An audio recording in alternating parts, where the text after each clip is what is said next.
Connect the world.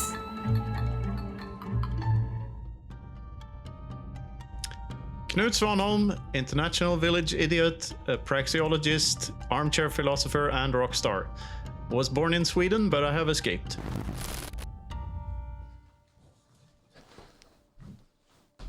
Welcome to the Connected World Weekly Podcast. I'm Edward. And I'm Steph. We are ready to take you with us into the beautiful world of the Lightning Network. Enjoy the ride.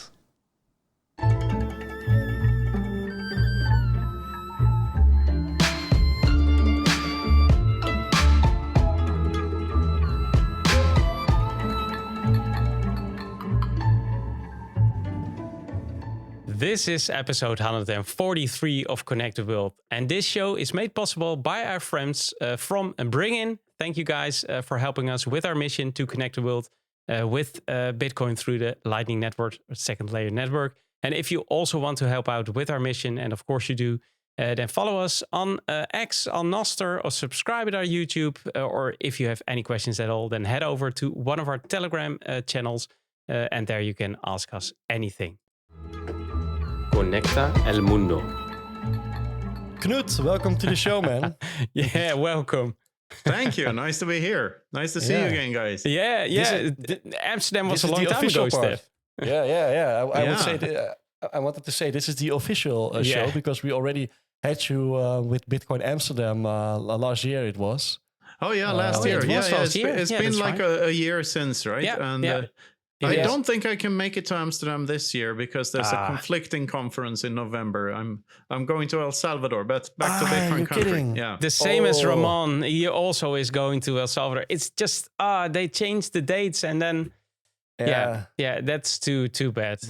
But I can understand why you choose El Salvador over Amsterdam, Knut, especially because Better weather. last year you Yes. were already here. So I changed the dates for coconuts. yeah, They're both exactly. palm trees, so like Yeah. that's yeah. Exactly, and slightly better weather, I would say, around that time in El Salvador, Knut. Yeah, probably. I think Hey. so. I'd say so. Yeah, you said that you flew out of Sweden. Sweden, yeah. That you escaped from Sweden. How long ago was that, Knut? 4 years ago. So I haven't that's very recent. fairly recent, I'd say. But time flies. It feels like yesterday, but and in one sense it feels like yesterday, but in another sense it feels like I haven't lived there for a while. I mean, No. and before my Fiat office career, which is like the last part of my Fiat career,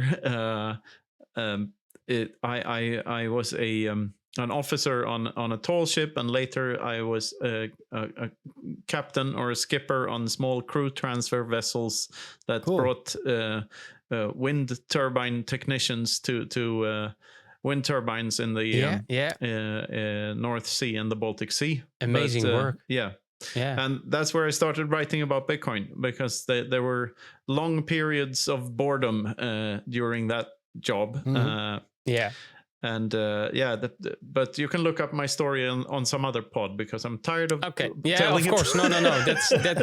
That's okay. And we don't have much time, do we? But you say escaping Sweden sounds like escaping from a bad place. But I think it's from the Fiat world that you lived in, right?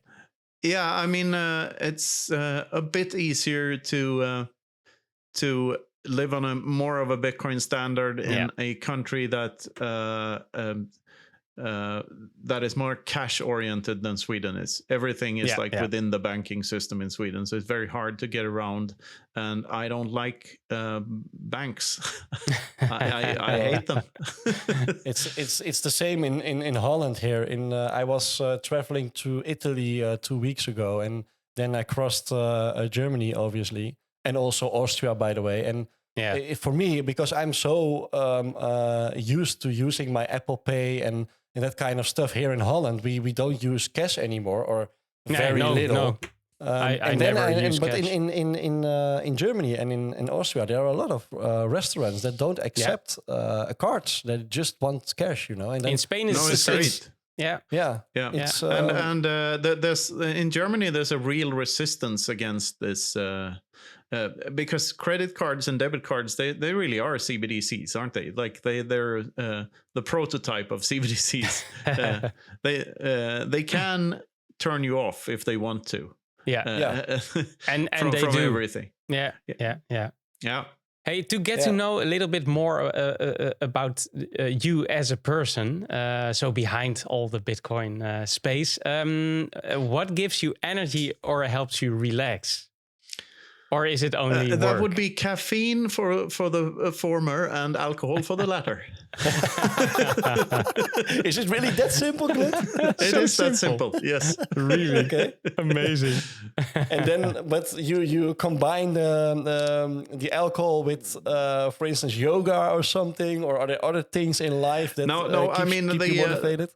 I take long walks. I do. I average around 17,000 steps per day. Okay, that's a lot. That's basically what I do to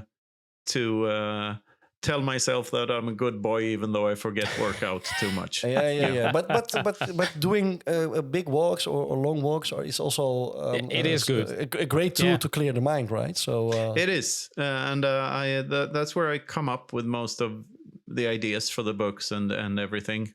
It's good to take long walks, and I require quite a lot of solitude, and it's taken my family, especially my wife, has been taking her sort of taken her a decade to realize how much solitude I need. But we're very happily married, and nowadays she knows that I need my me space. I can imagine my wife has exactly the same, by the way. On holiday, when the kids are on bed, I was like, oh, are we going to play a board game, or are we going to watch a series together? And she said, no, I just need some time for myself. And then she goes to bed and just read a book or something, and just don't need me at that moment. I'm totally fine with it. Your mind at ease. I mean, sometimes if I have a very busy day, then the only time that I'm in my head thinking about creative things is when I brush my teeth. It's just as stupid as this, really. That's why they are so white. Now I know, Edward. Yeah, people always tell me they come up with their best ideas in the shower, but I never got that. Like it's the walks.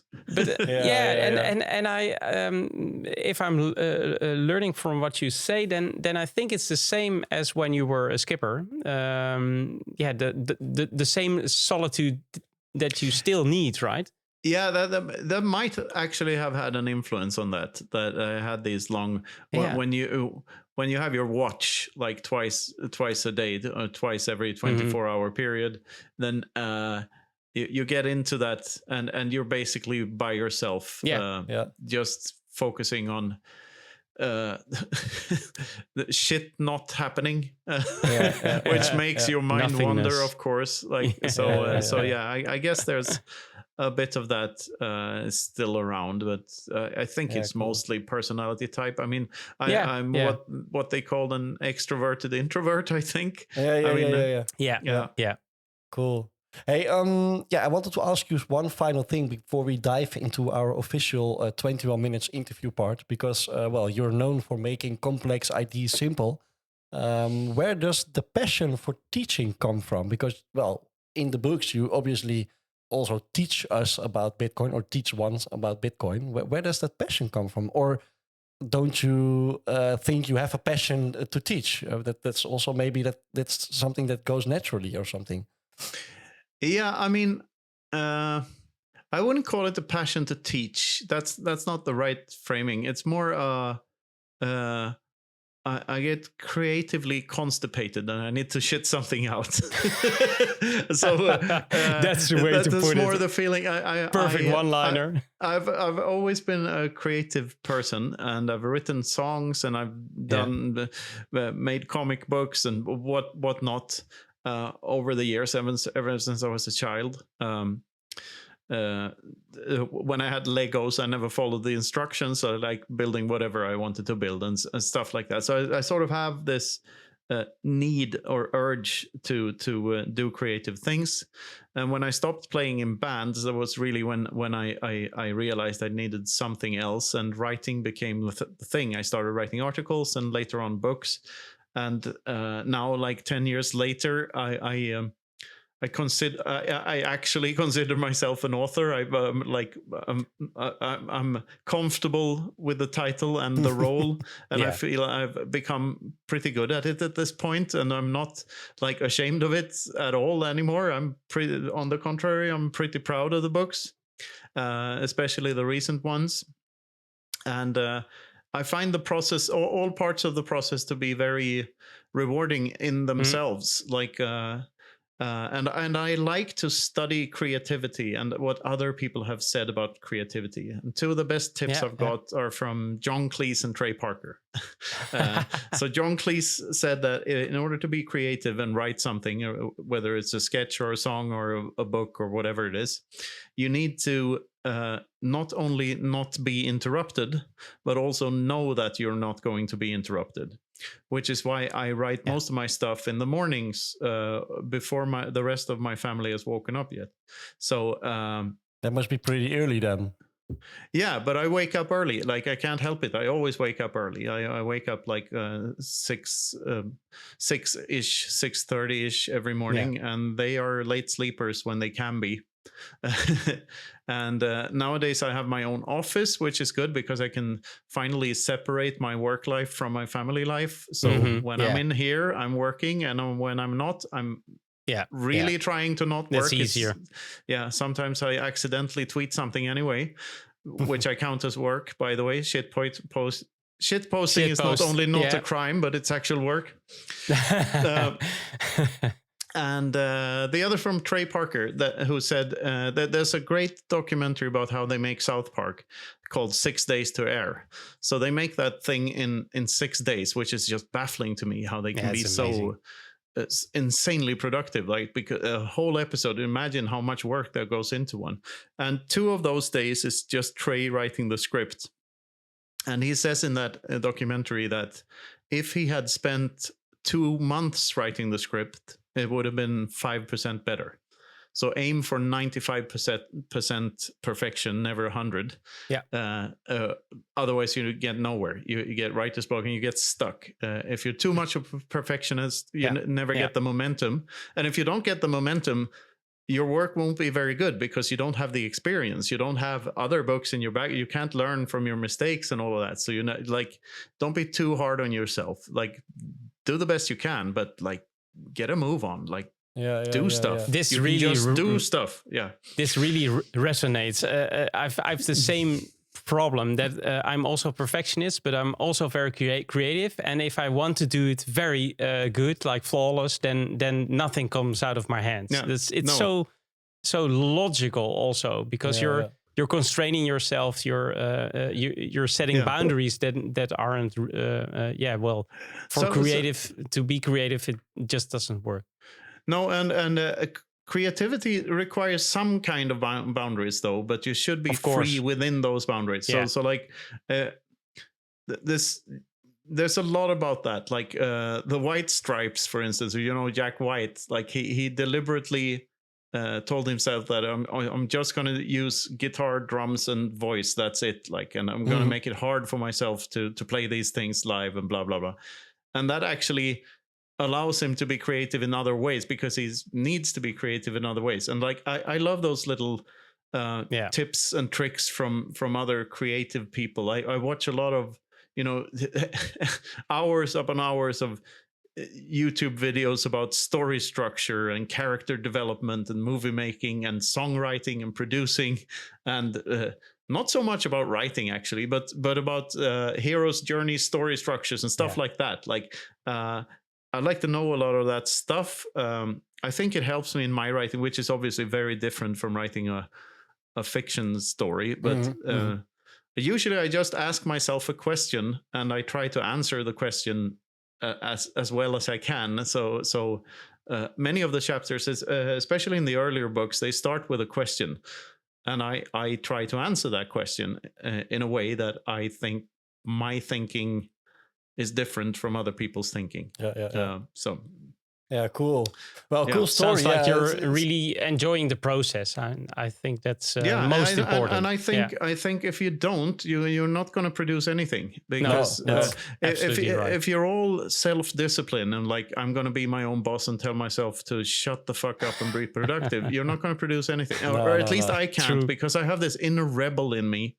That like I know that if I have a task or something, and I need to do something, then there's this childish version of myself that just wants to rebel even against myself and do the fucking opposite always, which is my greatest weakness as well as my greatest strength, I think. Yeah, cool. You ought to do this. You ought to be more serious, or you ought to think about this or think about that, or no, fuck it, I'm gonna just do it. Write a book called "Why Democracy is Fucking Retarded" instead. So I can get which is why my collaboration with Luke de Wolf is so good, because he's sort of I don't know if you know him, my podcast co-host and producer. I co-wrote Bitcoin: The Inverse of Clown with him, and. He helps me set myself straight. He's very organized and like industrious, whereas I'm the crazy person. It's a good mixture. But it sounds like a great team, right? So the yin yang gets the best out of you. I can imagine that. Yeah. And I like good collaborations. Whenever I find someone to work with that I really like working with, it's very nice when you can find that sort of lightning in a bottle with people. True. And it's hard, but every once in a while you find someone you really like working with, and then you can produce magic together. Yeah, cool, man. Hey, we still need to start our official interview part. We already big into the talks with each other, but no, we have to start the 21 minutes, Knut. So if you're ready, we would really love to enter that official part. Are you ready? Ready as I'll ever be. Let's do it. Boy Scout, always ready. Awesome. The 21 minutes is brought to you by BRINGIN, the app to reliably sell and spend Bitcoin from any wallet. All right. Well, you mentioned in our earlier interview, it was a year ago, that Bitcoin and Nostr both help dismantle coercive systems. And in your view, I was thinking about it, is one of them more effective at this, or are they two halves of the same revolution? Yeah.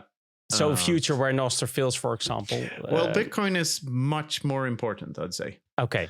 Because Bitcoin is something that humanity never had before. Absolute finite sound money that accurately reflects the deflationary nature of the free market.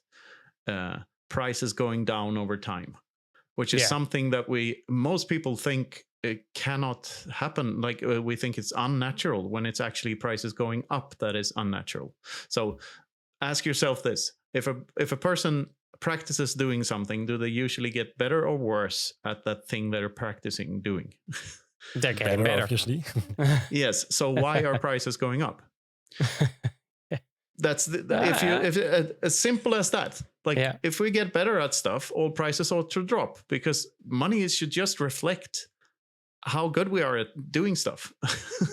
If I get better at constructing something or transporting something or anything, the price of that thing should drop. Let alone the improvement in technologies and efficiency and all that kind of stuff. And we get so much better at doing shit nowadays, like with AIs and stuff. So prices should drop super fast, and they do if you use the correct denominator, which is obviously Satoshis. And if you measure the world through Satoshis, if you put on the Bitcoin goggles and see the world through that, you can see that that's actually happening. And it's way better for everyone, especially the poor, because prices drop. It's fucking excellent. Nostr is super important because it's unstoppable communications. And I used to think that freedom of speech was the most important thing in the world. But as Murray Rothbard points out in The Ethics of Liberty, property rights are more important than freedom of speech. And the reason is there's a follow-up question: freedom of speech where? Because freedom of speech is only needed if property has been expropriated by the state first. And the reason is I can and should dictate the rules of my own house. If in my house, you can talk about almost anything. But if I get angry with you and I don't find you very pleasant to talk to, I can throw you out of my house. And that's natural, and that's how things should be. Freedom of speech laws are, and that goes for my own social media platform too, by the way.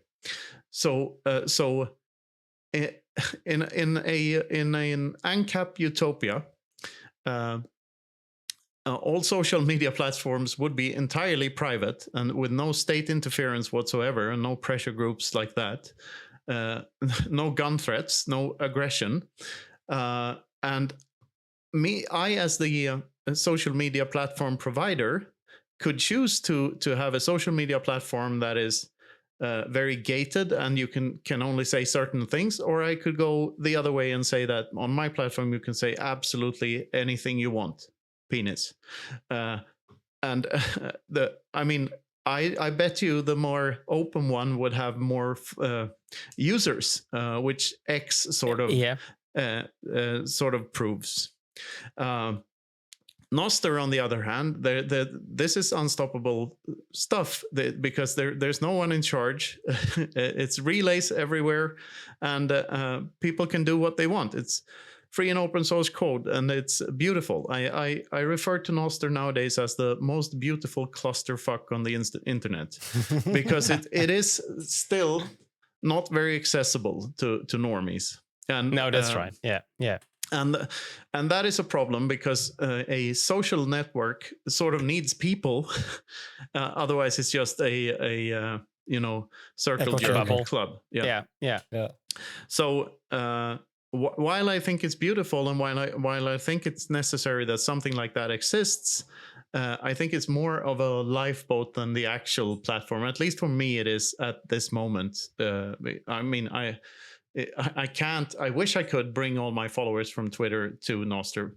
But on the other hand, Miljan from Primal was very nice to me, and I got the primal.net/Knut thing, and I'm on some auto follow thing, so I have a ton of followers on Nostr too. So I should be more active.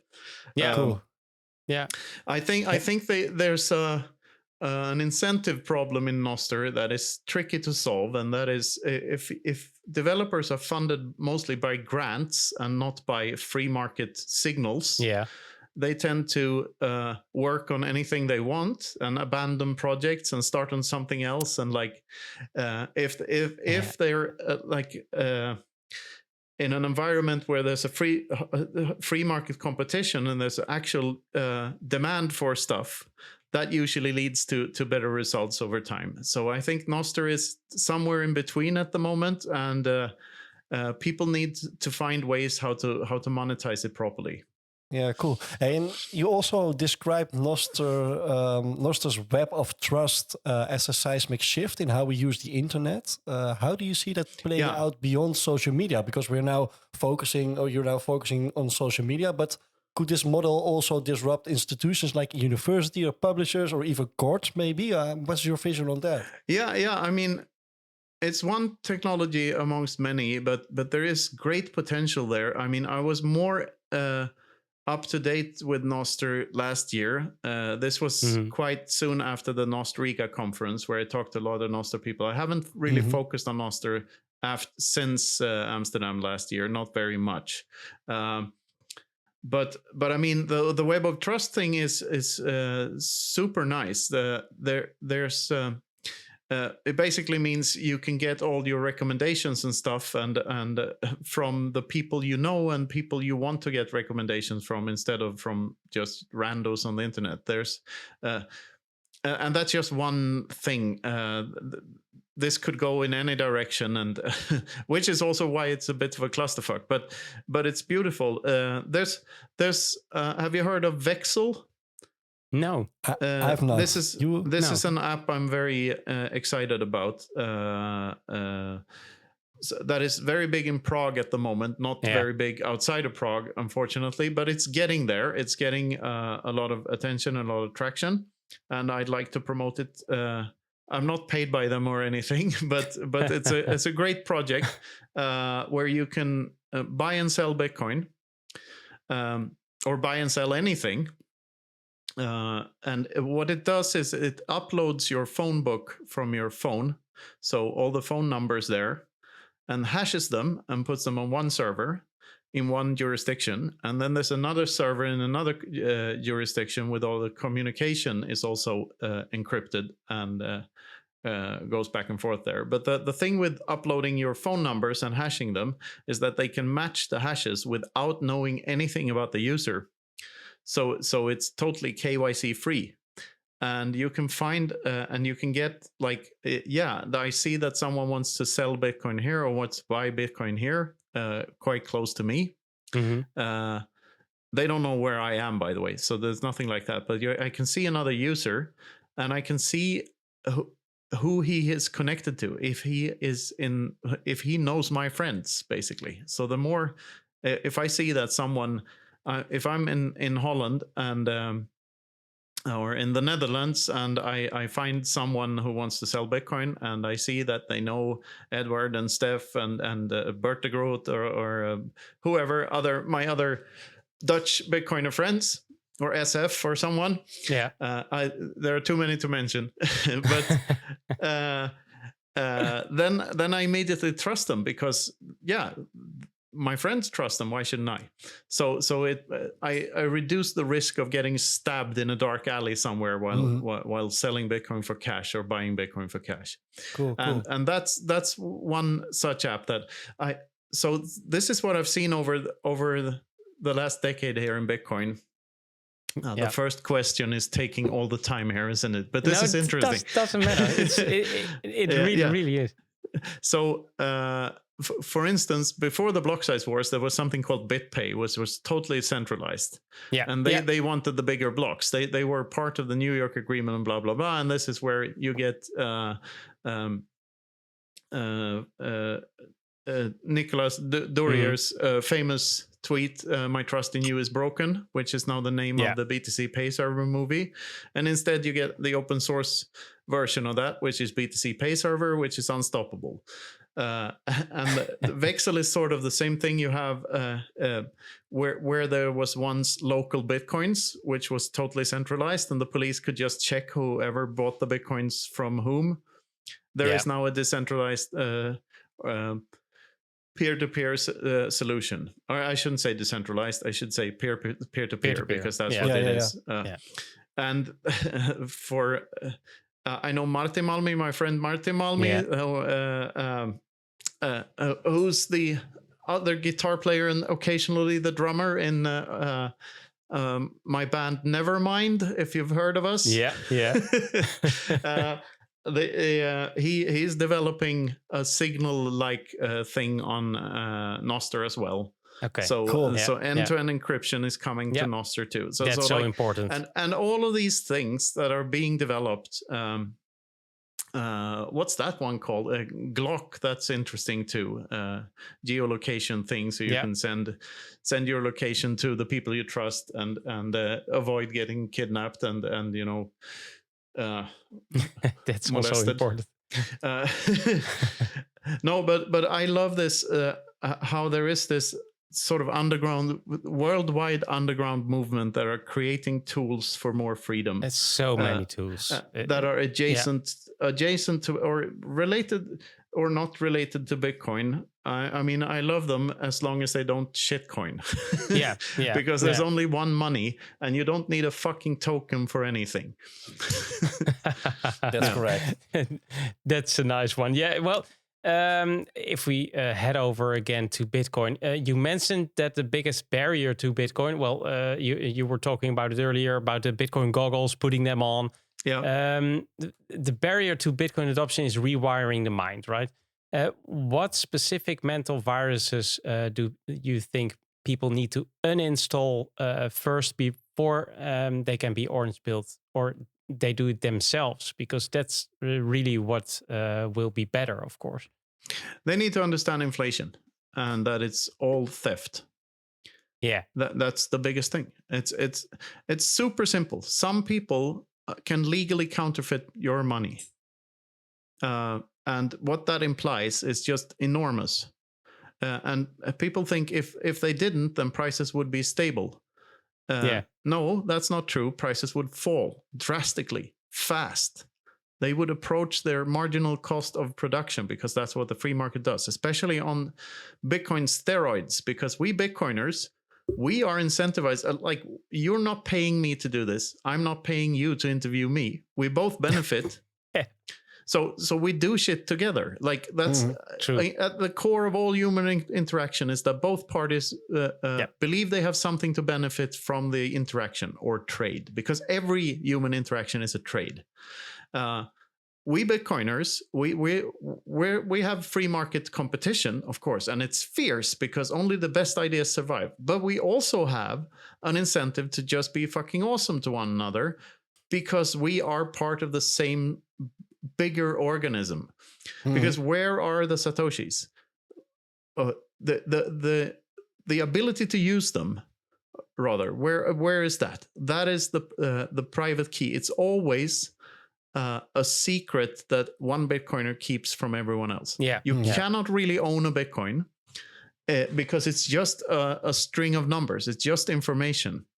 So you can't really own it or possess it.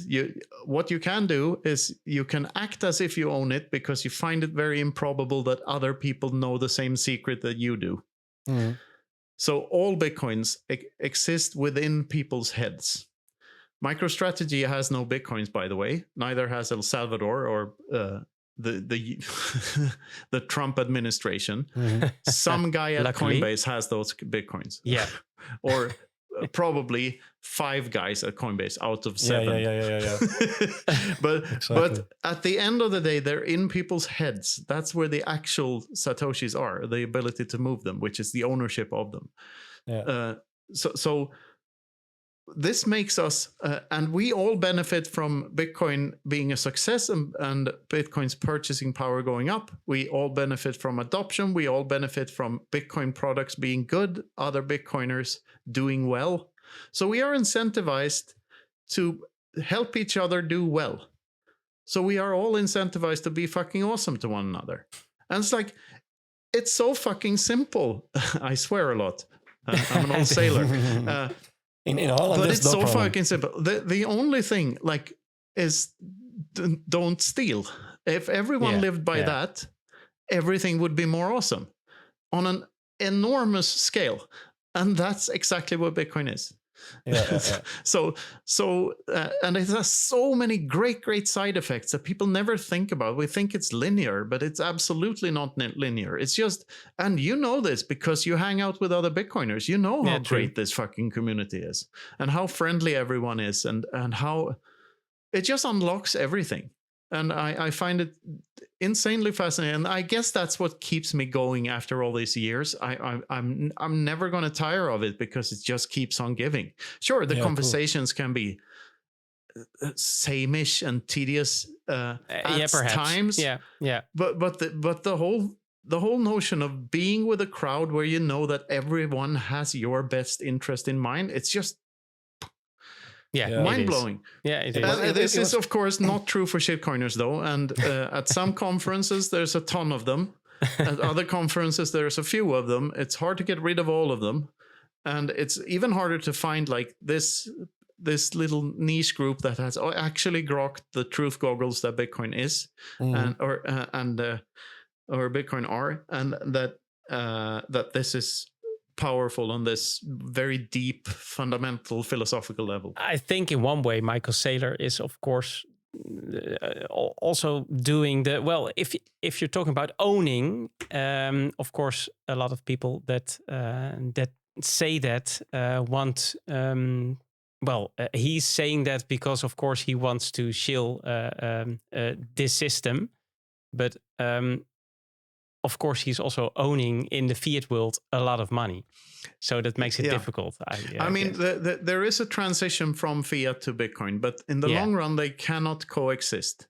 No, one kills the other, and you pick a side because they cannot coexist in the long run. One is getting inflated into oblivion, and one will never change. Hopefully, or any of the fundamentals. We can go into operator and no person can change it. That's also no. But anyway, I think what Saylor has done, even though that it's technically paper Bitcoin, is that he has allowed Bitcoin to penetrate a market that was completely impenetrable for Bitcoiners before that, because everything's deeply entrenched in the government/bank cartel system, and it's all regulated. It's all you cannot do this, you cannot do that, and this is freeing up some of that capital. But because what people can do is look at what Saylor does and start to know more about Bitcoin and just start accumulating individually. That is still possible. And the more Bitcoin in the hands of individuals, the better. Don't buy from KYC exchanges, and don't sell to KYC exchanges. Teaming with shitcoiners and teaming with this paper Bitcoin bullshit. So like... Hey, not your keys, not your coins. Not your keys, not your loins. Like, where's the cojones? Where's the cojones? You have such great one-liners. And I love this. I want to also discuss one. That was a two-liner. It was a two-liner, exactly. Well, because you once said Bitcoin isn't a company, a movement, or a community. It's a discovery. How do you distinguish between Bitcoin as a natural law and the culture that has grown around it? Because, maybe you can elaborate a bit on that. I wouldn't say it's a natural law. That's a bit it's maybe too confusing, little, maybe. But a discovery rather than an invention, I'd say. Sure. The putting together of different technologies is an invention in a way, but the thing discovered after, I don't think we discovered that Bitcoin could be this damn near perfect money forever until it had existed for a while. Like Hal Finney was onto stuff, and obviously Satoshi and a couple of others, but I don't think anyone actually thought about the deep implications. Like Bitcoin maximalism, for instance, wasn't really a thing until first there were very few alternatives, and then there was the first wave of shitcoins, Prime Coin and Leaf Coin and Peer Coin and all that stuff. Peer Coin, and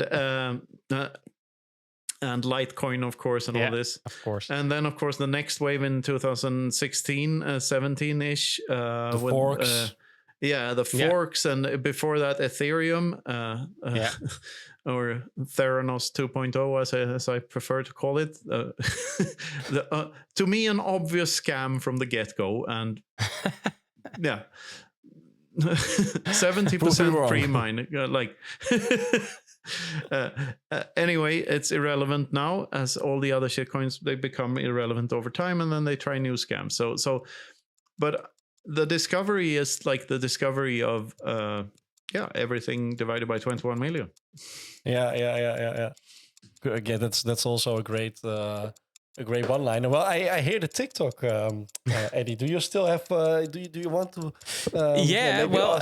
I was thinking because you've drawn comparisons also between Satoshi and historical figures like Oppenheimer and Galileo. Do you think the role of the genius recluse will become more common in the age of pseudonymous code? So more, if we can lift people out of poverty, more geniuses will appear. That's the big hurdle. If people are poor, they don't have time to come up with good stuff. True. It's very simple. People can do more good if they're less poor. Yeah, that's true. Dong, so basic income in Bitcoin, then. The gong. We need to. The Oppenheimer Nakamoto thing. Just The Galileo. thing, yeah, Galileo too, but fuck him for now. The thing, the similarity between Oppenheimer and Satoshi Nakamoto, Robert Oppenheimer and Satoshi Nakamoto, is that they both found ways to harness the power of physics to change human incentive structures. And one did it in a very non-friendly way. And the other in a very, very friendly way. Yeah. Let's make a movie of it. Bitcoin is the opposite of the build. Great. Hey, Knut, we will play. Thanks for we at are first. Thanks for running this, out of great, time. We are running a bit out of time, but we want to play lightning bingo with you. Lightning bingo. Yes, the fun thing is, you may choose one of the questions yourself. So we pre-recorded a question from Aram van Weerdem. He's Bitcoin from Bitcoin Magazine. I know him. Francis Mars, he's from Chain Duel, or Fabian, he's from Illuminodes. So which one will it be? I'll take the second one, please. Francis. Mars. I'm Francis Mars from Chain Duel, and this is my question to you. If Satoshi really moved on, what do you think he's doing right now? I hope you would pick this one. Great question, Knut. Yes, what he's doing right now. Writing books. Is he in El Salvador? No, he's an OnlyFans model. But he doesn't charge anything. For free. No, but serious. I mean, yeah. You can't be serious. Maybe he dodoesn't exist, right? No, maybe it's literal. But... Have you seen those bubbles that you can walk in? Maybe it's in a literal bubble that's walking around. Who knows? Maybe he's a mascot for an American football team. I think we should ask this question to every guest. I mean, that's fun. He might be bungee jumping. Bungee jumping, or just taming badgers. Yeah, we don't know. We don't know. He might be growing a pumpkin, playing cards. He might be on a cycling tour through North Cornwall. He might also be mending the roof. Or maybe he's enjoying the red light district in Amsterdam. Who knows? Oh yeah, he could be. Or he's smoking a spliff in Amsterdam. Or just he could be sailing. Yeah. Maybe he's on the ship to Gaza with Greta Thunberg. Yeah, why not? Yeah. No, thanks, man. Okay, good. Yeah, enough. He has moved on to other things. He's moved on. Hey, Knut, again, thanks for the love and for the great conversation. Where can people follow you? Yeah, where can people follow you, Knut? I'm Knut Svanholm on Twitter and on Nostrdam. Primal.net/Knut. That's so easy. Yes, and bitcoininfinity.com is the website for the books and the show and all of that. Follow BTC Infinity Show on Twitter too, and on Nostr too, and all of that stuff. Buy all my books, brush your teeth, and I mean, do the Macarena every once in a while. Visit the red light district every now and then. Then all your the orange light district. I prefer that. Orange light. Yeah. If all the listeners are still there, then thanks for listening in. And of course, thanks everyone to help connecting the world with us together. If you like our pleasant content, then please support us in our mission. Visit our website, connecttheworld.live, where you can also make a donation if it still works. And subscribe, like, and share our content on your favorite platform. Remember, we need you to complete our mission. Connect the world. So keep those notes running, sats flowing, buy books from Knut, and see you all next week on the same Lightning 2 channel. Dutch translations coming within weeks. Great. Oh, yeah. Adieu, Knut. Adieu, Adieu. Next time.